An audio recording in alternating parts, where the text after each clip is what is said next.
আগে ৭টা লেকচারে আমরা শিখলাম কিভাবে একটা প্যাসেজে যা লেখা আছে সেটা বুঝতে হয়। থিসিস কি, এভিডেন্স কোথায়, টোন কেমন। আজকে একটু ডিপার যাব। আজকে শিখব কিভাবে যা লেখা নেই সেইটা বুঝতে হয়। এইটাকে বলে ইনফার করা। দেখো, ভালো লেখকরা সবকিছু ডিরেক্টলি বলে না। কিছু জিনিস তারা হিন্ট করে, সাজেস্ট করে, ইমপ্লাই করে। রিডারের কাজ হইল এই হিন্টস ধরা, পিসেস জোড়া লাগানো আর যা বলা হয়নি সেইটা বোঝা। এইটা শুনে মনে হতে পারে কঠিন, কিন্তু আসলে আমরা প্রতিদিন এইটা করি। কেউ যদি বলে আজকে আকাশ মেঘলা, তুমি ইনফার করো আচ্ছা তাহলে বৃষ্টি হতে পারে। সরাসরি বলা হয়নি, কিন্তু তুমি বুঝছো। এক্সামে এই ধরনের কোয়েশ্চেন প্রায়ই আসে। What can be inferred from the passage? The author suggests that it can be concluded that. এই কোয়েশ্চেনে ডিরেক্ট আনসার প্যাসেজে লেখা নেই, তোমাকে ইনফার করতে হবে।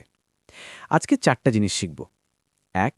ইনফারেন্স আর ফ্যাক্টের পার্থক্য, দুইটা কিভাবে আলাদা। 2. 3টা ইনফারেন্স ক্লু, কোথায় হিন্টস লুকানো থাকে। 3. 4টা কমন ইনফারেন্স টাইপ, এক্সামে কোন ধরনের ইনফারেন্স জিজ্ঞেস করা হয়। 4. সেফ ভার্সেস ওয়াইল্ড ইনফারেন্স, কতদূর পর্যন্ত ইনফার করা যায়। চলো শুরু করি। পরীক্ষায় আমরা সবচাইতে বেশি ধরা খাই এই জায়গাটাতে। আমরা ফ্যাক্ট আর ইনফারেন্সকে গুলায় ফেলি। জিনিসটা একটু ক্লিয়ার করি। ধরো একটা লাইন আছে, ওয়ার্ডসওয়ার্থ পাবলিশড লিরিক্যাল ব্যালেডস ইন 1798। এটা একটা ফ্যাক্ট। কেন? কারণ এটা এক্সপ্লিসিটলি প্যাসেজে বলা আছে, তোমাকে বুদ্ধি খরচ করতে হচ্ছে না। কিন্তু যদি লাইনটা এমন হয়, Wordsworth rejected the artificial poetic diction of his time and wanted to use the real language of man, এখান থেকে আমরা কি ইনফার করতে পারি? লেখক কিন্তু সরাসরি বলেননি যে ওয়ার্ডসওয়ার্থ তার সময়কার কবিদের সাথে ঝগড়া করছিলেন বা তাদের স্টাইল অপছন্দ করতেন।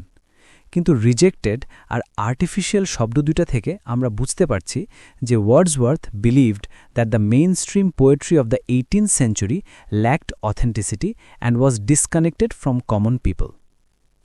পরীক্ষায় যখন প্রশ্নে দেখবা লেখা দ্য প্যাসেজ স্টেটস, তখন তুমি প্যাসেজের লাইনের ভেতর উত্তর খুঁজবা। কিন্তু যখনই দেখবা ইট ক্যান বি ইনফার্ড বা দ্য অথার ইমপ্লাইজ, তখন বুঝবা উত্তরটা লাইনের ভেতরে নেই, বরং লাইনের মাঝখানের ফাঁকা জায়গায় বিটুইন দ্য লাইন্স লুকিয়ে আছে। এই পার্থক্যটা ধরতে পারলা? এখন প্রশ্ন হইল, ভাইয়া এই ইশারাগুলো আমি ধরব কিভাবে? 3টে জায়গায় আছে যেখানে লেখক তার ক্লু লোকায় রাখে। 1. ডেসক্রিপটিভ ল্যাঙ্গুয়েজ বা শব্দচয়ন। ধরো লেখক যখন কিছু ডেসক্রাইব করছেন তখন তিনি কি শব্দ ব্যবহার করছেন সেটা খেয়াল করো।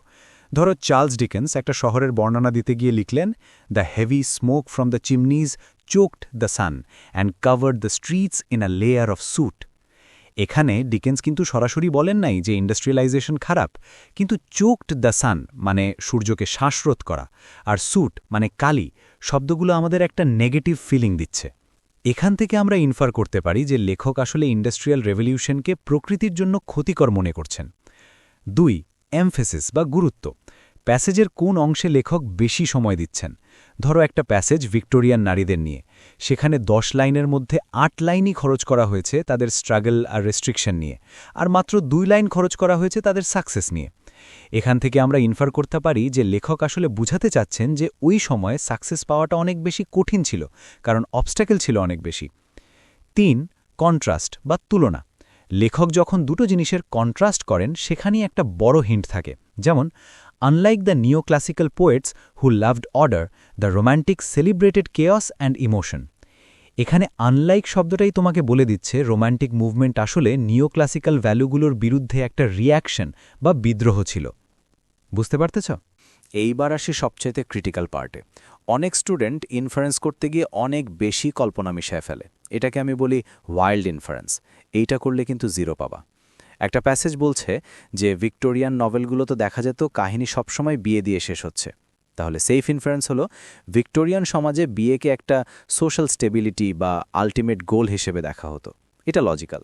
ওয়াইল্ড ইনফারেন্স হচ্ছে ভিক্টোরিয়ান আমলের সব মেয়েই বিয়ে করতে পাগল ছিল। এইটা কিন্তু ভুল। প্যাসেজ শুধু নভেল নিয়ে বলছে, রিয়েল লাইফ মেয়েদের নিয়ে না।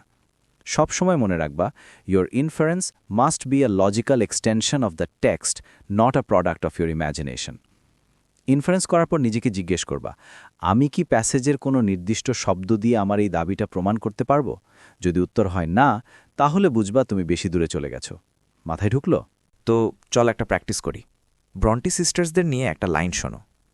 The Bronte sisters published their novels under male pseudonyms like Currer, Ellis and Acton Bell to avoid the prejudices of their time. এখান থেকে আমরা কি কি ইনফার করতে পারি? 1. ভিক্টোরিয়ান পাবলিশিং জগৎ নারী লেখকদের প্রতি বায়াসড ছিল। সেফ। 2. ব্রন্টি সিস্টার্সরা তাদের কাজ নিয়ে অনেক সিরিয়াস ছিল এবং তারা সাকসেস চেয়েছিল। সেফ। 3. ব্রন্টি সিস্টার্সরা নিজের পরিচয় দিতে লজ্জা পেত। ওয়াইল্ড। লজ্জা না, তারা বায়াস এড়াতে চেয়েছিল। ইনফারেন্স একটা মাসেল মেমোরির মতো। যত বেশি প্যাসেজ পড়বা, তত বেশি এই অদৃশ্য ইশারাগুলো তোমার চোখে পড়বে। আজকের পর থেকে যখনই কোনো লিটারেচার পড়বা, নিজেকে জিজ্ঞেস করবা, লেখক এই কথাটা সরাসরি না বলে কেন এভাবে ঘুরায় বলল? জিনিসটা কি এখন আগের চেয়ে ক্লিয়ার মনে হচ্ছে? এবার 3টা প্যাসেজ নিয়ে নিজে ট্রাই করো। আজকের জন্য এইটুকুই। All the best. পরে আবার কথা হবে।